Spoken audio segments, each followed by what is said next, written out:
Welcome along, everybody, to our race recap live for the Portuguese Grand Prix, round 3 of the 2021 Formula 1 season. And Cameron, wasn't the most exciting race that we've seen, especially after the highs of Bahrain and Imola. But nonetheless, it was a good race, and it sets us up quite well going forward for the championship. In a quick nutshell, what did you think of the race? Are you happy with it?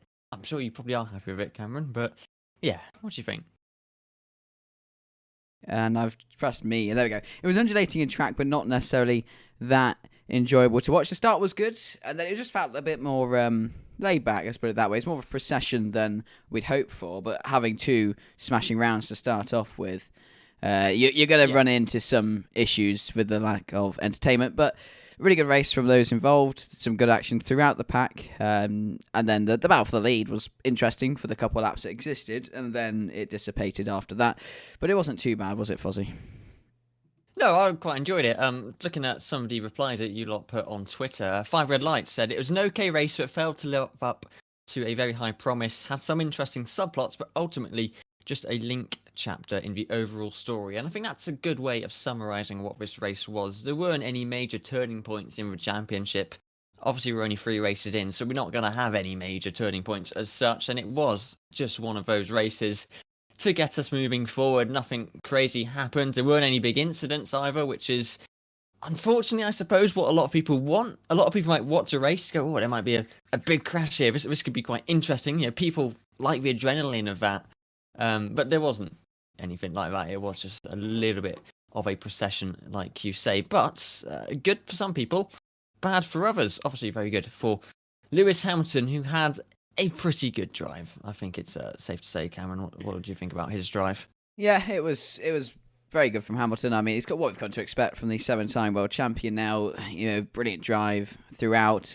Didn't start on pole. Obviously, that was Valtteri Bottas, but Lewis was able to, after sort of being caught napping a little bit at the start, and again on the safety car restart, was able to get going, and it did seem that Merc were definitely the stronger car this week, as opposed to the boys at Milton Keynes. So yeah, it was a good drive from Hamilton, and shame for Bottas, really. It brings him into the fight a little bit now. You know, he's now third in the championship.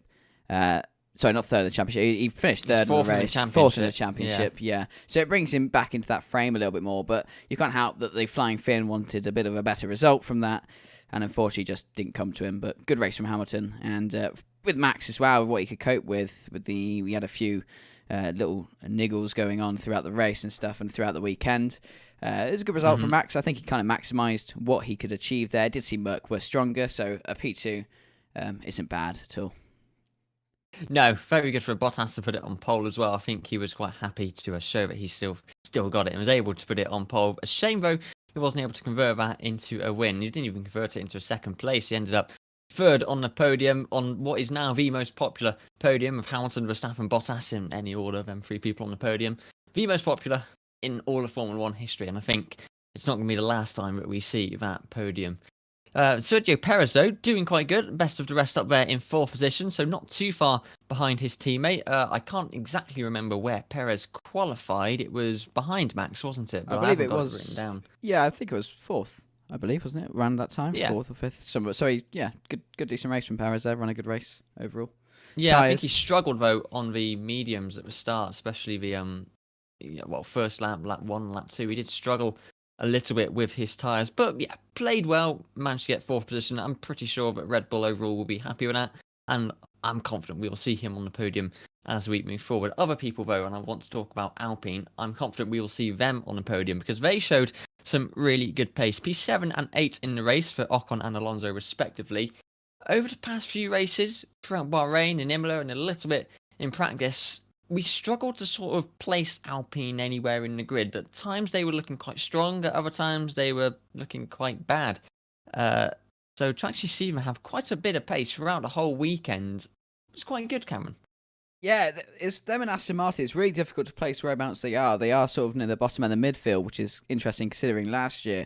And with the likes of Fernando Alonso and Esteban Ocon, I was kind of a bit worried about that lineup coming into this year, but now we're starting to see they seem to be working quite well together, and the pace is there when it needs to be, but that's just, unfortunately, it's not there all the time throughout the weekend. But Portimao did show, Alpine do have the capability. Both cars and the points, really good from them.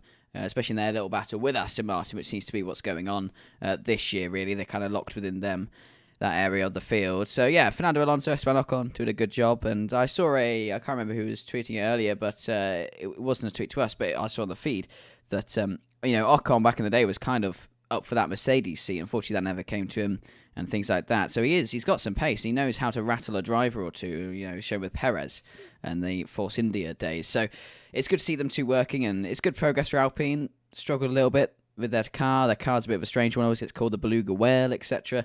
But with the gigantic airbox really on the top. But good points for them. Good progress. Early days, obviously round 3 of a 23-round calendar, we hope, anyway.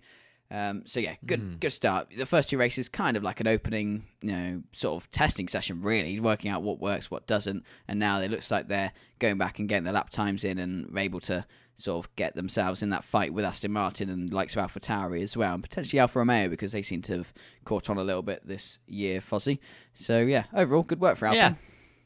Yeah, Alpine P9 and P12 in the in the driver's standing at the moment. Ocon in P9 ahead of Alonso, which a few people might be a bit surprised about. I think a few people seeing Alonso come back to Formula 1 might have expected him to be ahead of Ocon, but as you've said, Ocon is a good driver and he knows how to, not win races, but how to really fight his way through the pack. And so I'm glad to see Ocon up there in the top half of the drivers so far, and I'm pretty sure he'll end up higher than 9th come the end of this season. It's been a dodgy start for the Alpine team, not as consistent as they might have liked to have been, but yeah, really showing some good progress, which I'm sure they will carry through to Spain and then through to Monaco and then Baku and races beyond there as well. Really, really am looking forward to see how they go. You mentioned Aston Martin, Cameron.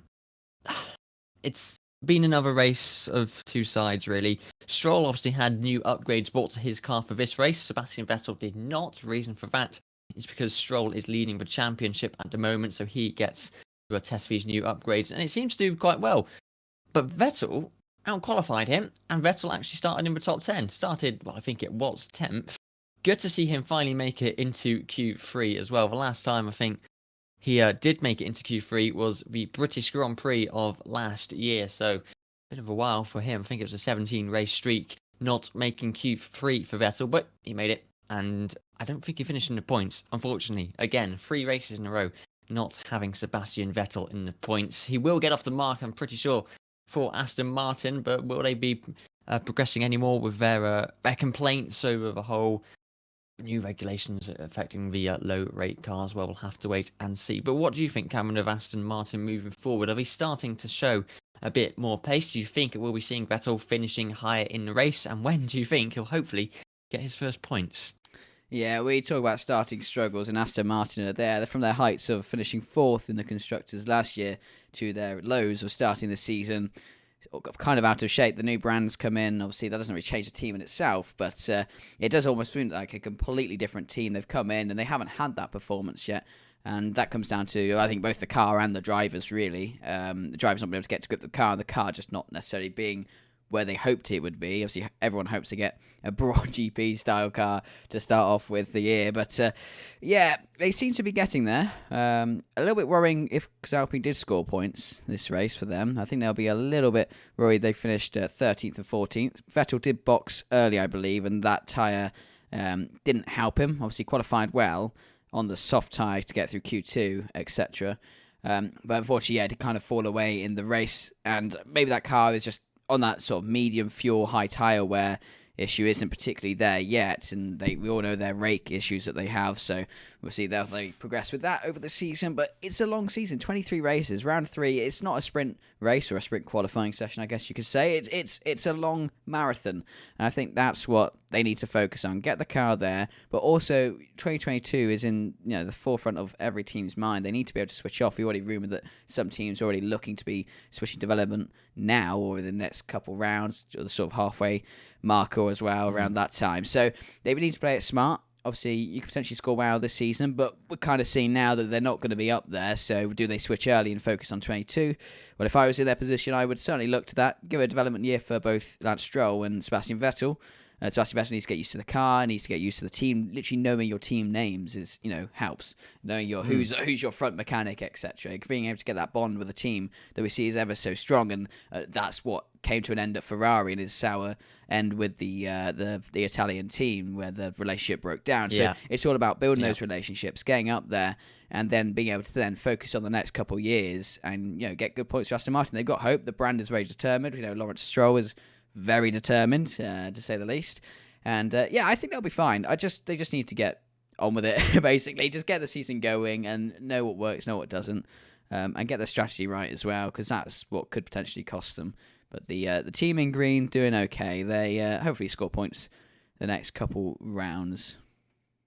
Yes, points being very important this season, especially right up there at the top end of the championship. I think Lewis Hamilton leads now by about 8 points. Before we had this race, it was just by 1. And a lot of people saying fastest lap being something that could potentially decide the championship and decide which way things swing. Fastest lap originally went to Max Verstappen, but track limits made that go to Valtteri Bottas after Verstappen's flying lap on the last lap was deemed invalid. So Cameron, I want to ask you, what did you think of track limits? The FIA had set out what the limits were going to be for this week, and we saw Verstappen in his post-race interview saying, "Oh, that's a bit confusing that his track time was deleted. I didn't know they were monitoring at turn 14. As far as I'm concerned, they were fairly consistent throughout the week, and they were definitely consistent throughout the race, which is what a lot of people wanted. I think possibly on the Saturday morning, they added limits to one of the corners. I can't remember. I haven't got all the notes written down. But track limits, were you happy with how the FIA managed them this week? And let us know if you're watching the chat as well what you think of track limits. But yeah, Cameron, what do you think of the whole track limit scenario? Do you think the FIA handled it well? And do you like to see them handle it as they did moving forward? Yeah, there's no real blame for the FIA here. They've actually done a pretty good job, I'd say. At the end of the day, if you're a racing driver and you're the race team, you're wanting to maximise your performance throughout the Grand Prix, and part of that is knowing the rules. Engineers get fascinated over rules and know where they can find loopholes, in those rules to potholes. I hope hopefully no potholes. We did have drain cover issues again, but we did have potholes. drain cover issues. But strange as well for the second year in a row. But hopefully that's sorted for any future races, but do continue. Yeah, from what I said, it was caused by the support series, I think, was running around. So we can't blame F1 for that one. But engineers trying to get the loopholes and stuff like that. And it works with your sporting director. They need to know where they're being monitored so they know what corners they can use a little bit more to their advantage and not. And I don't think there's any blame on the FIA. They stated out what they were going to do. They were consistent through the whole Grand Prix.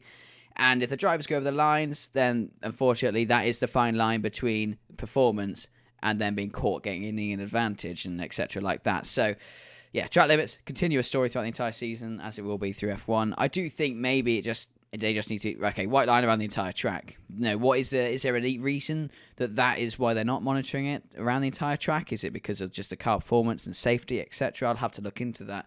But it kind of now, if they're still getting issues, then maybe there is room to just say, look, strict, just white line, that's your track limit, as it should be, in my opinion anyway. It should always be strict. But then we go to classic tracks, and the boundaries are very evidently clear. So, yeah, FIA not at fault, really. And Max is fastest lap. But when we were watching it, I remember saying, that looks like that was out. It just looked out. Yes, and if we're able to pick up on that, the drivers are able to pick up on that, and so are the teams. So, yeah, I think FIA aren't to blame in that one at all. What might be good to trial is a weekend where they say white line is track limit. Just try it for a weekend. If we're seeing 75% of laps be deleted, okay, maybe it's not going to work in practice. But as with the sprint races, things just need to be trialed. And I think that there's room to trial it for one weekend. Or maybe just for one practice session. Just trial and see what the results are and then work from there. But we're in no position to command what the FIA do. It's just a suggestion, but it would be definitely quite good to see. What else happened in the race? Well, there's a lot of tyre management. I mentioned Sergio Perez at the start struggling on the mediums. A lot of people went quite long on the mediums. I'm surprised for how long Perez went, 53 laps, was it? Yeah. It was definitely a lot longer than what Pirelli said the medium tyre was going to do. Were you surprised that he still managed to make the tyres last that long, especially after his start? Well, it's Perez, isn't it? That's his little party trick, if I remember rightly. He's the That's true. tire karma. He just keeps the rubber there and somehow gets the car around. The best part though was when Lewis was coming up to overtake him and complaining about blue flags. Like, no, that's for position. It's like, oh, okay. It shows how long that Perez went on those tires. And Red Bull do have to try these things. If they haven't got the pace to match Mercedes outright on certain weekends, then the strategy is where it's going to be one, and possibly one of the pit stops as well. As we saw in Bahrain, it was very close when the pit stops came into action as to who was going to be ahead or not. So yeah, it's Perez's trick, and I think Red Bull will like him for that. They know that they can trust on him to get those tyres around, in that respect, and keep the car going and go for an extra long stint. I think Pirelli recommended like 50 laps. He did 4 or 5 more, so quite a hefty amount on old second-hand sort of Pirelli tyres there. And I'm sure he was happy to get those off and get some new boots. But finished 4th in the end as well, so that was a decent stint. He was kind of clear behind. Was it Norris behind? I think it was Norris, one of the McLarens at least, that were behind him. So they were able to keep ahead of them. And then we had that brilliant fast lap battle at the end, which is where we all kind of woke up from our slumber. We finally thought, oh, hang on, it's all kicking off. And Bottas, Max boxed, Bottas boxed, etc. in similar different order. And they were trying for fast laps. We had the Max incident in the end, not getting his fastest lap. And then Lewis, I think you still see that element of Lewis where he's not too comfortable about making a late race decision that could potentially cost him that race. He still has a championship in mind, and it kind of goes to show why he's so consistent. He said, do I go for it? No, don't bother, sort of thing. Just get the car home. At the end of the day, you can make up those points across the 23 races. You don't need to all be gained today. But it's nice to see that fastest lap is finally worth something, that if it isn't sprint qualifying that's going to decide the championship somehow, which I'm sure will go down well with the mixed opinion of fans, then it might be the fastest lap that does it. And if that's the case, then I don't mind that. That's pace there. Will be really interesting to watch. That's what we want to see. We want to see that points battle go as far into the season as we can, possibly down to Abu Dhabi at the end. Talking about the end, let's talk about the people who are at the back of the pack. Nikita Mazepin, Nicholas Latifi and Mick Schumacher having a nice little battle throughout the race. Good to see Schumacher get past Latifi towards the end of the race as well. We had a little ding-dong battle going on. Mazepin was quite far behind, but he did have 2 stops, one of the only drivers, if not the only driver, to have 2 stops. So good to see Schumacher getting along nicely, as you said to me privately, and it takes a while to get into the swing of things. We saw in Formula 2, his first season was a little bit finding his ground, and then he went and won the championship. I'm not saying he's going to go and win the championship in Formula 1, but what I am saying is he's going to take a little bit of time to find his ground. And he's slowly getting there with Haas. His race engineer, Gary, is really coaching him along. There's been a lot of radio snippets published online where we can see the coaching that Mick is getting, and I think that's really helping him. Having a good mentality as well. Yeah, really doing quite good for him. Something that didn't go too well was Kimi Räikkönen having a bit of a collision with his teammate on lap 2. Would you say it was a bit of a rookie error? Yeah, well, the most experienced people in Formula 1 making a very rookie error, trying to change a switch, I believe, at the time, and it just caught him off guard, and he's lucky not to have cost Giovinazzi his race there and then, actually, causing a puncture. It is one of my sort of shots I laughed at. You just see the Alfa just going straight on, sparking everything. He's like, yep, done, park it in, the gravel, job done. That's my race over and done with. And maybe it's just Kimi having a little bit of enough for the day and was just like, don't feel like racing. We'll call it there. It's a hobby after all, eh? It is just a hobby. With Ilott in FP1, oh god, I sound like an RB16B. With Ilott doing his thing in FP1, it'll be interesting to see what Alfa Romeo do. Obviously, Ilott was Schumacher's most fierce competitor last year, just missing out on the championship. Didn't get a seat in F1 just due to, I think, all the seats were taken essentially, and Mazepin took the other Haas seat, and Ferrari weren't able to get him in Alfa Romeo, I think, because Alfa Romeo wanted to keep their driver lineup. But a few more points to Ilott. In practice, he was actually quite close to Raikkonen. Obviously, we don't know fuel loads, etc. So whether he'll get into Formula 1 in the next couple of years, it'll be difficult to say. A lot of the time, if they don't get in when they're close to win the championship or whatever, they won't get in. I hope he does get at least another couple free practice outings and maybe, see him in an actual Grand Prix like we did last year with Jack Aitken and Williams. And so Alfa Romeo, all sorts of things kicking off over there. So it'll be interesting to see how they do. That car does look pretty good on their good days and very, very off the pace in their worst. So, yeah. Yeah, it's well, you summarised that all quite well. Ollie in the chat says thought the race was quite tiring. Fell asleep during it. Yeah, it was a little bit of a bore, and unfortunately, we're going to Spain this week. Can't guarantee it's going to be a much different outcome. But there's a turn 10 change at Spain, so could that see a bit more overtaking? Cameron, what did you think? Unfortunately, with Spain, I think the race isn't run at the first corner. I think with Spain it potentially is, unless the two cars ahead of them collide in the following corners. So it'll be interesting. With Spain, we kind of expected it. That's the different thing. With Portimao, we're like, oh, it's gonna be a great race. Last year was pretty good, and this year was a bit of a dud. Whereas Spain, we're like, oh, it's Spain, it's fine. We'll just fall asleep, listen to the noise of cars and Crofty going on about something about how to make Formula One better, and getting then an wake Alpine up and a Williams mixed up. An Alpine and a Williams mixed up. Yes. One of them with a lovely livery, the other was a sour one. That's my personal opinion. Yeah, questionable. So I think Spain it could provide a really thrilling race. That's the thing. We don't really know, but get over and done with. Then we're on to Monaco. Is it next after that? I believe so. I believe jewel in the crown, which will be nice for qualifying, and then potentially a dud for the race, but we'll see. Could be a 2018 moment or something like that. But that's the fun part, isn't it? The F1, we don't really know what's coming. We can kind of guess, but this year you can't really guess the order of the two cars. Every time I talk about it, my friends like, well, a Merc ahead, a Red Bull ahead. It's like, I don't know, no idea. You have to find out whoever wins, basically, and then call it from there. Yeah, I'm looking forward to it though. I can't complain about Formula One. We've got access to watch a great sport, so I'm sure the race will be good next week. But we'll be doing another race recap, and we'll have to see if we are right then. We might be coming back in a week's time, Cameron, and going, that was the best race of the season. Won't be able to top it. Highly doubt that's going to be the case, but always keep your hopes high in the world of Formula One. I think that's really about it. I don't know if you've got anything else to say, Cameron. I think we've covered most of the key moments of the Portuguese Grand Prix. Anything that sticks in your mind? Well, I don't really know, really. It's just one of those races, wasn't it? But it's out the way now. We're on to the next one. The circus continues on the World Tour. And, we'll be back in a week's time to discuss all the things that didn't happen in Spain. But from us too, and, just from the entire Double Stack team, we wish you a good night. And hopefully next race is an absolute banger. But from me and Fozzie, it's goodbye, and we'll see you next time. Take it easy. Bye-bye.